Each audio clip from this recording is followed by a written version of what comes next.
Utilitarianism, the ethical logic of socialism. In this video, we'll explore the ethical philosophy of utilitarianism. I was inspired to do this video because Milei did a whole speech talking about ethics in government. In this speech, he defined an ethical government as one that protects the right to life, liberty, and property.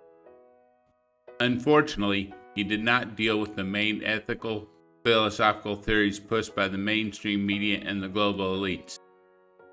I did a related video on ALTRUISM, link in the show notes, which is also an ethical philosophy pushed by socialists. Before we examine what utilitarianism is, we should first define ethics.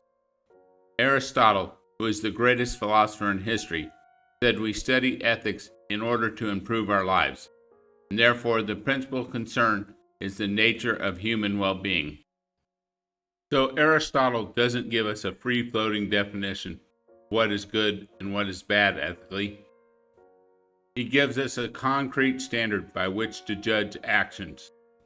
Ayn Rand, who was a great admirer of Aristotle, said ethics is the code of values to guide man's choices and actions to determine the course and purpose of his life. She also added a very important question, which is, why does man need a code of values? That's the first question to ask before you decide what ethics to choose. The answer is because man's life is not guaranteed. Like every living thing, he has a choice, an ultimate choice, life or death, and he needs a system of ethics to decide what choices to make in order to choose life. With that background, we can now turn our attention to what is utilitarianism. Utilitarianism was coined by Jeremy Bentham, an English philosopher who lived from 1747 to 1832, which means he was born shortly after John Locke died. Utilitarianism is also associated with the English philosopher and economist John Stuart Mill.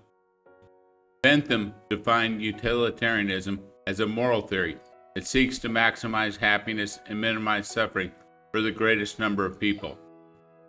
This is often expressed as the greatest happiness for the greatest number. Note that by focusing on happiness, utilitarianism is a form of hedonism, and in fact, every ethical theory attempted to be built around hedonism has failed. Not surprisingly, both Bentham and John Stuart Mill became socialists. The very definition of utilitarianism is collectivist. It looks at the group to determine what is good and what is bad. This means that it's socialist, and it rejects the idea of individual rights and that you own yourself.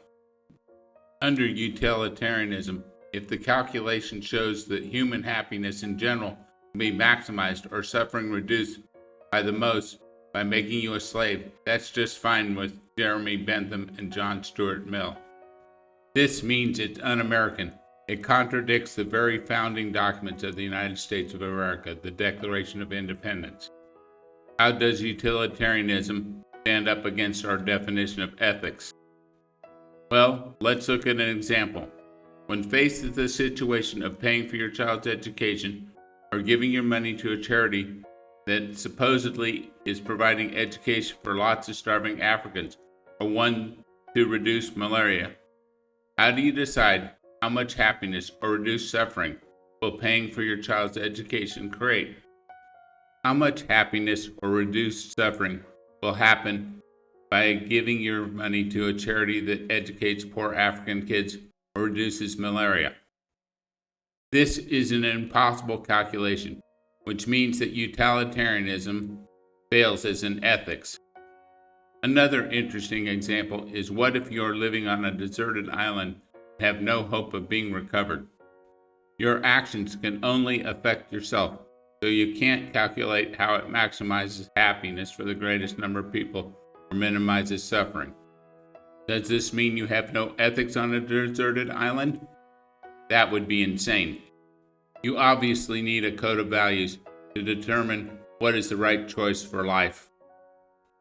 Utilitarianism is unworkable, provides no useful guide for how to live your life or how to make sure you stay alive.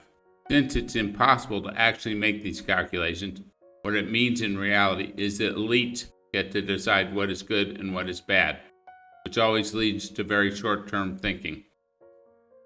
The most number of people would always be better off by stealing the productive work of another person. This logic is used over and over in land reform. See Africa. And the argument is, think if we just took the productive farm from the productive farmers and gave them to everyone, it would maximize happiness because the highly productive people are a lot fewer than the moderately productive people. Socialists always want to ignore or discount the effort that it took to create the productive effort, that is, the productive farm, for instance. And they ignore the fact that they're destroying the incentive to do productive work or create a productive farm. But this evil ethical philosophy is presented as logic in the mainstream media. The most appalling example is of Spock on Star Trek, who is portrayed as being supremely logical and not emotional. In many episodes, Spock says it's only logical that the needs of the many outweigh the needs of the few. A clear reference to utilitarianism summarized as the greater good. Thus, according to this logic, the little red hen was evil for not letting the lazy farm animals eat her bread that she created. Millay always points out that we have to win both the intellectual battle and the cultural battle. As this clip demonstrates, Hollywood is pushing the ethics of socialism hard down everyone's throat, presenting it as logic, when in fact, utilitarianism is anything but logical.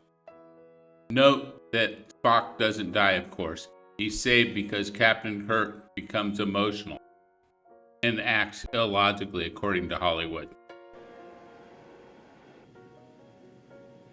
Don't grieve, Admiral. Just logical. The needs of the many outweigh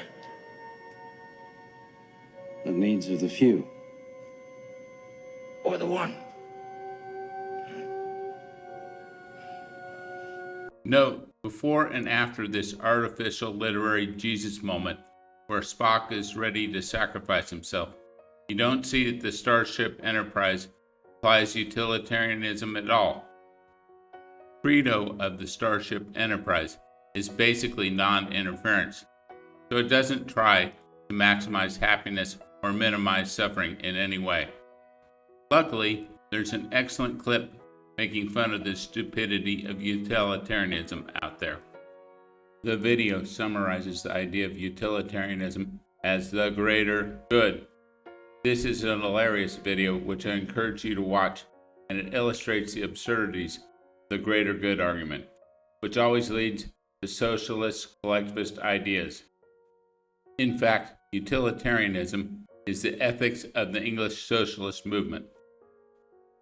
Hayek's book, The Fatal Conceit, is an attack on utilitarianism as much as it is an attack on socialism. The Fatal Conceit makes the point that in utilitarianism you have an impossible calculation as to what causes the maximum happiness and the minimum suffering among people, which is a similar problem with socialism. Only a supremely conceited person believes that he could do this sort of calculation. By the way, maximizing happiness is called hedonism, which is an ethical philosophy that always fails. It always ends up in debauchery.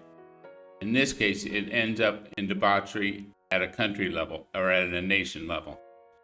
Thus, we've seen that utilitarianism was created by the English philosopher Jeremy Bentham and pushed by him and John Stuart Mill, who both became socialists. It was adopted by the English socialist movement as opposed to the Marxist socialist movement, which is really more based on altruism. Both of these ethical theories suffer from the fact that faced with any decision, you're required to make an impossible calculation and thus provide no help at all as to what is ethical. The point of ethics is a code of values to help you guide your life in order to choose life and not death. It's time that this illogical, evil, ethical philosophy be discarded on the scrap heap of history. Long live freedom, damn it!